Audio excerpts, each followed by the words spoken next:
नमस्कार दोस्तों, मेरा फिर से स्वागत है आपके अपने यूट्यूब चैनल पे जिसका नाम है लर्न विद एडू फंडा। एक बार मैं फिर से लेकर हाजिर हूँ सब्जेक्ट वर्ब एग्रीमेंट की अगली क्लास। तो दोस्तों एक बार जल्दी से बता दीजिए, आवाज़ हमारा सब सही है तो क्लास आज की शुरू की जाए। चलिए दोस्तों शुरू करते हैं, और शुरू करने से पहले वीडियो को लाइक कर दीजिए और जो बच्चे नए हैं वो सब्सक्राइब कर दें।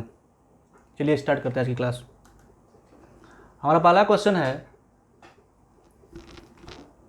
The rhythm of the pounding waves is are coming. इसमें बताना है कि इसमें इज होगा या आर होगा। उम्मीद है आपने आंसर दे दिया होगा दोस्तों। चलिए देखते हैं। देखिए रिदम ऑफ, आपको पता ही चल गया होगा कि article the rhythm of the pounding waves are coming, तो ये सिंगुलर नंबर को डिनोट कर रहा है, इसलिए क्या हमारा आंसर क्या होगा, इज।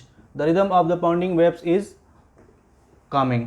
और दोस्तों इसके पहले जितने भी क्लासेस हमने ली है उसमें सारे इससे जुड़े रूल रेगुलेशन सब मैंने बता दिया है आपको। अगर आपने वीडियो मेरी नहीं देखी हो पिछली वाली, तो पिछली वाली वीडियो देख लें, इसको करने में आपको आसानी होगी।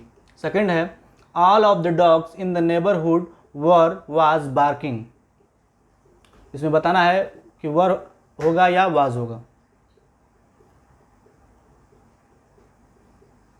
उम्मीद है आपने आंसर दे दिया होगा दोस्तों। चलिए देखते हैं। तो देखने से ही पता चल रहा है कि ऑल ऑफ द डॉग्स, मतलब ऑफ के पहले जो भी सब्जेक्ट होगा उसी के अकॉर्डिंग हम सब्जेक्ट वर्ब एग्रीमेंट को फॉलो करते हुए हेल्पिंग वर्ब लगाते हैं दोस्तों। तो ऑल क्या है, ऑल से ही पता चल रहा है ये प्लूरल वर्ब को डिनोट कर रहा है, इसलिए हमें क्या हो जाएगा, वर हो जाएगा। All of the dogs in the neighbourhood were was barking.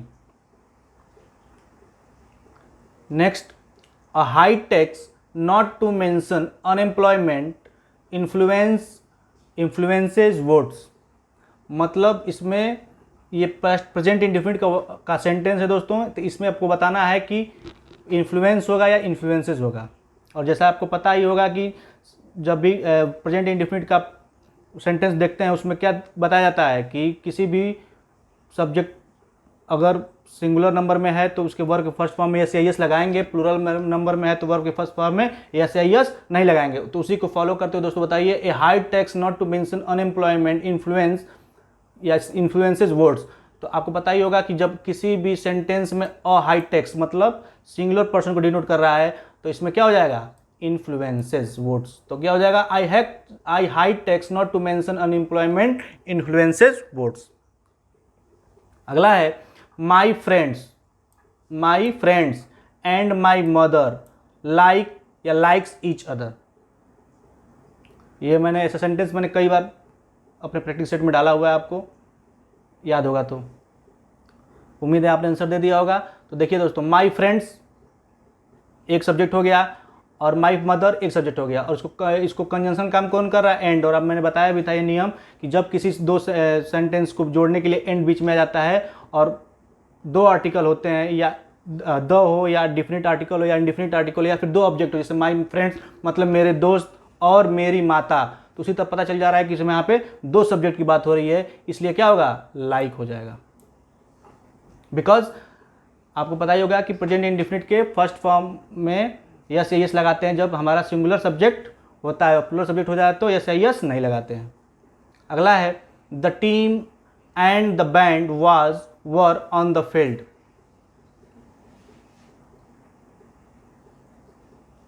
बताइए जल्दी दोस्तों, जल्दी बताइए। The team and the band were on the field. उम्मीद है आपने आंसर दे दिया होगा। चलिए देखते हैं, द टीम, यहाँ पे देखिए द टीम मतलब एक सब्जेक्ट, द बैंड मतलब एक सब्जेक्ट, और इसको जोड़ने के लिए कौन सा कंजंक्शन है, एंड। तो was were on the field, तो पता ही चल जा रहा है दोस्तों कि द टीम एक अलग सब्जेक्ट है, द बैंड एक अलग सब्जेक्ट है, इसलिए यहाँ पे क्या होगा, वर होगा। मतलब the team and the band were on the field. अगर यहीं पे ऐसे होता कि द टीम एंड बैंड होता, बस यहाँ पे आर्टिकल नहीं होता, तब हम इसको एक सब्जेक्ट मानते, लेकिन यहाँ पे द टीम एक अलग सब्जेक्ट है, द बैंड एक अलग सब्जेक्ट है। जैसे मान लीजिए कोई सेंटेंस हो, the poet and the philosopher, मतलब कवि एक अलग आदमी है, फिलोसफर एक अलग आदमी है, बिकॉज उसके पहले आर्टिकल अलग है। और यही होता है द पोएट एंड फिलोसफर, तो एक ही सब्जेक्ट मानते हैं क्योंकि जो पोएट है वही फिलोसफर भी है। अगला है, building a good marriage and building a good log fire is are similar in many ways. इसमें बताइए दोस्तों, इसमें इज लगेगा या आर लगेगा?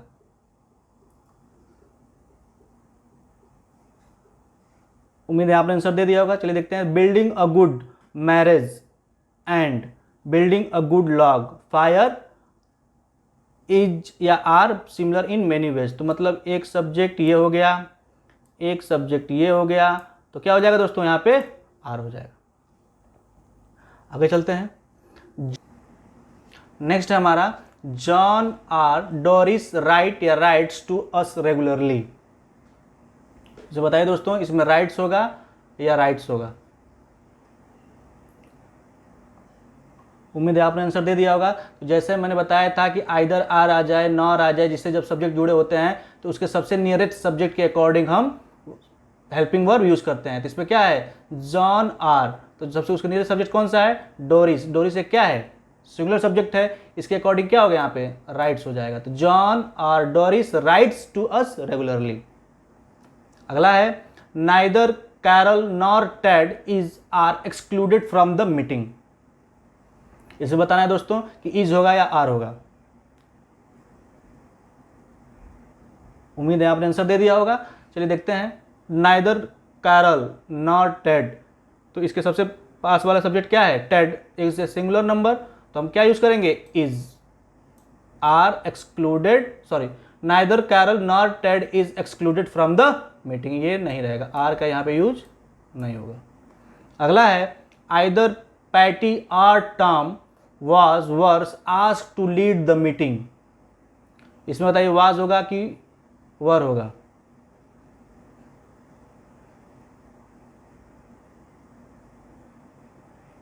चलिए दोस्तों, इसको आप होमवर्क बताइएगा,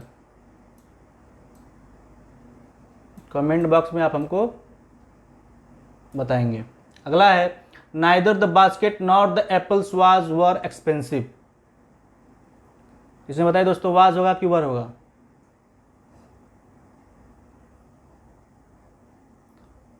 उम्मीद है आपने आंसर दे दिया होगा। चलिए देखते हैं। तो मैंने बताया था कि जब भी नाइदर ना आ जाए, आइदर और आ जाए, तो उसके सबसे नियरेस्ट सब्जेक्ट के अकॉर्डिंग हम हेल्पिंग वर्ब लगाते हैं। तो यहाँ ये हमारा सब्जेक्ट क्या है, द एप्पल्स। एप्पल्स के अकॉर्डिंग हम सब्जेक्ट वर्ब में हेल्पिंग वर्ब लगाएंगे। तो neither the basket nor the apples, तो क्या हो जाएगा, were, because apples is a plural subject, so we can use were. इसका अर्थ क्या होगा, नाइदर द बास्केट, ना ही टोकरियां, ना तो सेव महंगे थे। तो क्या हो जाएगा, neither the basket nor the apples were expensive. जब भी दोस्तों नॉर आ जाए, नाइदर आ जाए, आइदर आ जाए, आर आ जाए, तो उसके सबसे नियरेस्ट सब्जेक्ट के अकॉर्डिंग हम हेल्पिंग वर्ब लगाते हैं। अगला है, neither the apples nor the basket was या वर एक्सपेंसिव। सेम क्वेश्चन है, थोड़ा सा मिसप्लेस हुआ है दोस्तों। तो neither the apples not the basket was या वर एक्सपेंसिव। उम्मीद है आपने आंसर दे दिया होगा। चलिए देखते हैं, neither the apples nor the basket, मतलब यहाँ पे एप्पल्स प्लूरल सब्जेक्ट में था, यहाँ पे क्या है, बास्केट सिंगुलर सब्जेक्ट में है, तो हम कौन सा हेल्पिंग वर्ब यूज करेंगे, वी विल यूज वॉज। तो neither the apples nor the basket was expensive. अगला है, either Maria or you was या वर लेट फॉर क्लास। चलिए बताइए जल्दी दोस्तों कि वाज लगेगा कि वर लगेगा। ये सारे रूल मैंने पढ़ा दिए दोस्तों। जो भी बच्चे नए बच्चे देख रहे हैं इस वीडियो को, तो पहले जाएं प्लेलिस्ट में, इसकी पुरानी वीडियो पड़ी हुई हैं, उसको देख लें पहले, उसके बाद इसको सॉल्व करें, उनको ज़्यादा इजी होगा। उम्मीद है आपने आंसर दे दिया होगा। चलिए देखते हैं, आइदर मारिया आर यू, तो मैंने बताया ही था कि आर के बाद वाले सब्जेक्ट के अकॉर्डिंग हम हेल्पिंग वर्ब लगाते हैं। चूँकि यू है तो यू के साथ without any doubt we will use were. तो क्या हो जाए, either Maria or you were late for class. आगे चलते हैं, either you or Maria was were late for class. इसमें क्या होगा, तो बस इसमें क्या हो जाएगा, आर के पास मारिया है तो इसमें वाज हो जाएगा, इसमें टाइम लेने की कोई ज़रूरत नहीं है। Hardest hit by the high temperatures and the drought was the farmers. बताइए दोस्तों क्या होगा।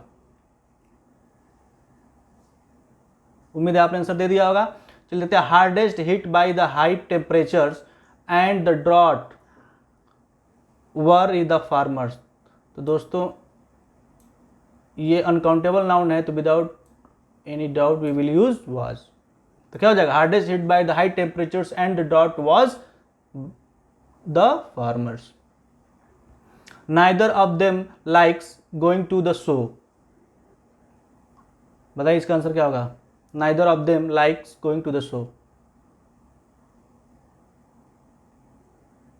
मैंने बताया ही था आपको कि जब ऑफ के पहले वाले सब्जेक्ट के अकॉर्डिंग हम हेल्पिंग वर्ब लगाते हैं तो नाइदर मतलब ना के बराबर की बात हो रही है, उसी तरह समझ जाना चाहिए कि हमारा सिंगुलर क्या है, सिंगुलर सब्जेक्ट है, उसके अकॉर्डिंग हम वर्ब के फर्स्ट फॉर्म में एस आई एस लगाएंगे।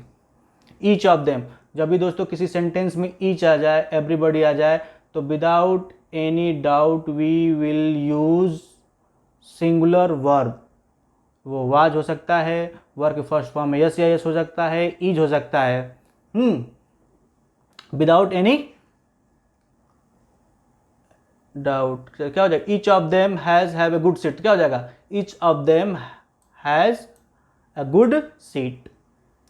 अगला है everybody in the class has या हैव टिकट्स। आपको बताना है कि इसमें हैज होगा या हैव होगा, या तो ये होगा या तो ये होगा। बताइए, अभी अब मैंने आपको बताया किसी भी सेंटेंस में ईच आ जाए, एवरीबडी आ जाए तो सिंगुलर सब्जेक्ट के अकॉर्डिंग ट्रीट करते हैं। तो क्या हो जाएगा, everybody in the class has tickets, इसको हटा देंगे। अगला है every silver knife fork and spoon has या हैव टू बी काउंटेड।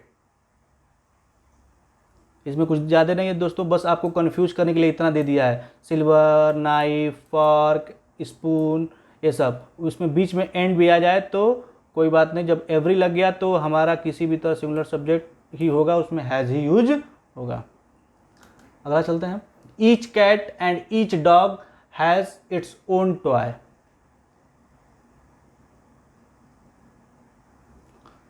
ये आप हमें मुझे होमवर्क में बताएंगे, मतलब कमेंट बॉक्स में हम इसका आंसर देंगे मुझे।